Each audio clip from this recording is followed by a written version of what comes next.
didn't get notification, just popped in. Gonna have to watch later. Thank you. No, I really appreciate it. Thank you. So the Lutheran Protestant canon was also only finalized in the 1570 Formula of Concord. So guys, just a handful of pages and we're done. But understand, how can you follow Sola Scriptura if you've only confirmed what the canon is in 1570, right? For some of the other churches, we're going into the 1600s. They don't finalize what their biblical canon is until the 1600s. Protestants still can't agree on what the heck constitutes the canon. How many books? Which books? Okay?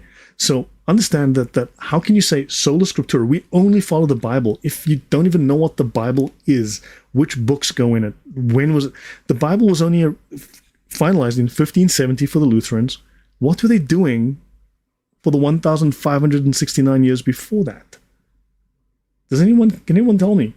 Like, seriously, when did the Sola Scriptura nonsense start if no one had confirmed what exactly was in the Bible prior to then?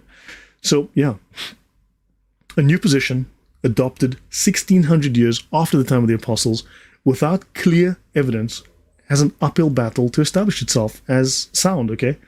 So the consensus carries weight. I think that's it. So we have the consensus of the early church, and this is the position held for 1,600 years, and we should listen to the people that were closest in time to the apostles.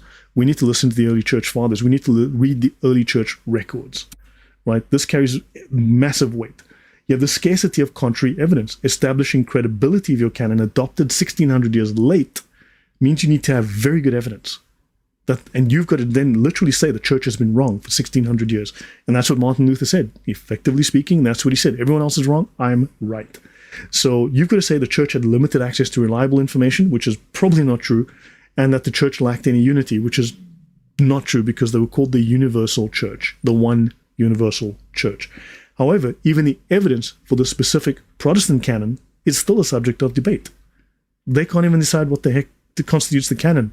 I've made a video recently on like the Protestants can't decide what books make up the canon. So you guys come to a conclusion, please. Right? Reliance on novel interpretations. The Protestant canon has adopted some new interpretations, right? Or it's privileged some texts over others. It ignores some texts, and then it says that we only focus on these verses, right? And it just seems to cater to a particular agenda, a theological agenda. This is subjective. It undermines their case.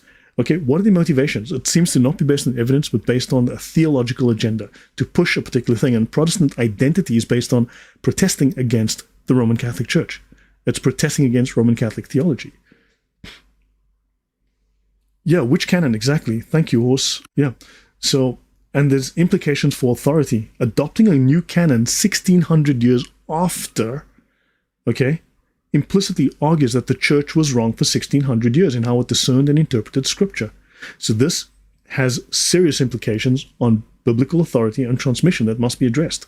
Because now you've got to unravel 1,600 years prior to that and say, well, they were wrong. So now you are completely rewriting the narrative. Maybe there's a problem with that. Maybe the church wasn't wrong. Maybe the new guys who came up with literally the same ideas as the Gnostics that were enemies of the church, maybe those guys weren't quite so right. Okay? So my view is this was a hostile theological coup. So a new position is not necessarily wrong, simply due to being new, right? Or contradicting tradition. There are significant obstacles that it must overcome for it to be considered sound, and I don't think it meets the smell test. Simple.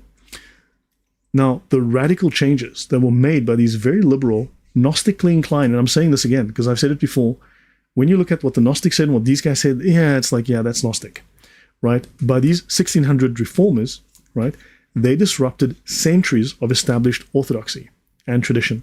They thought they knew better than literally hundreds of generations of faithful Christians. So once you start tinkering with eternal truths, once you start saying, well, we don't believe this, we don't believe that, that's wrong, that's symbolic, where does it end? Honestly, once you start throwing things under the bus, where do you stop?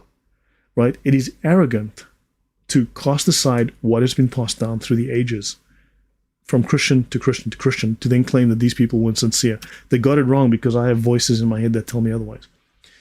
So anyone who alters what should not be altered opens the floodgates of chaos and moral relativism. Everything becomes subjective. Tradition has wisdom. If you start throwing out the things that we've settled on, right? Put it this way, to illustrate this point. Remember how atheists and the woke and the leftists, they all claimed the Bible was false, and now everyone's gay? It's not hard to figure out. Yeah, the Bible's false, and now everyone's gay. The cats are gay. The cats are vegan. Like, cats are not vegan. 3-year-olds are not transgender. The parents are mentally unwell. The simple thing is that once you throw these traditions that we've developed are solutions to problems. Once you get rid of the solutions, the problems come back. Just notice the frogs are gay, okay? You know that the only prophet born in recent times, since the last prophet in the Bible is Jalix Owens, okay? Jalix Owens is the one prophet that has been 100% right for the last 20 years. You know, this man gives prophecy. You know, Allah works in mysterious ways. So moving on. Not everyone is gay. Some are lampposts. Yeah, some are. I mean, think about it. Having a vajayjay doesn't make you a woman anymore. But you know what makes you a woman? High heels, a handbag, and some lipstick. It's like, okay, huh? Fine. Yeah. See, the Bible is false, and everyone's gay. So yeah, as I said, once you remove these traditions, once you remove these solutions, the problems come back. So they ignore that. So there's wisdom in tradition, and we have to be very careful and very slow in changing what has stood the test of time.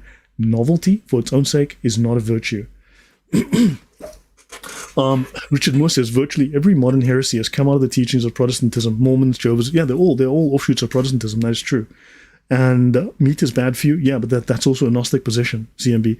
But also on this, I will be talking on Sunday, guys, next week. Next week, Sunday with Mel, I'll be doing my first episode of Pius X. Okay, so I'll be talking about that. Let me just find that here.